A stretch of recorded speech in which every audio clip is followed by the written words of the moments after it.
Au programme aujourd'hui, un cycle en 5 grandes étapes. 1. On va parler du fonds de commerce. 2. De sa version numérique. 3. Des boucliers pour protéger tout ça. 4. Comment s'en servir comme levier de croissance. Et 5. Le fameux bail professionnel. Allez, on plonge dans le vif du sujet. Première étape donc, le fonds de commerce. C'est vraiment le cœur nucléaire de l'entreprise. C'est la base que tout le monde possède, parfois même sans s'en rendre compte au moment de lancer son activité. Pour rendre ça très concret, prenez le vendeur de pagne en plein cœur du grand marché de Rodoco.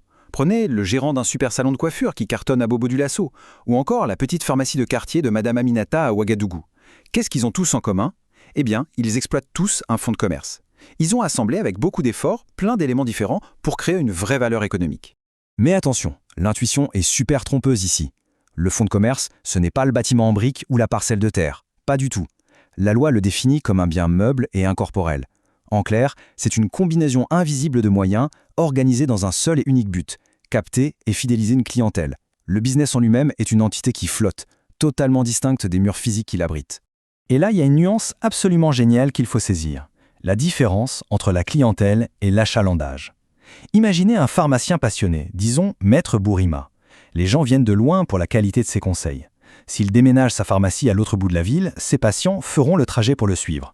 Ça, c'est la clientèle. Elle est collée à la personne.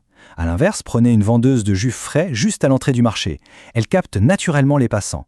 Si elle part s'installer dans une ruelle déserte, les passants, eux, ne vont pas la chercher. Ça, c'est l'achalandage. C'est uniquement lié à l'emplacement. Un fonds de commerce ne naît pas par magie. Il exige des éléments dits indispensables. Pas de clientèle, pas d'enseigne et pas de nom commercial, alors le fonds n'existe tout simplement pas. Ensuite, il y a les éléments accessoires. Le super congélateur tout neuf, le droit au bail, un logo déposé, ça donne de la valeur bien sûr, mais soyons logiques, le plus beau frigo du monde ne sert absolument à rien si personne ne rentre dans la boutique.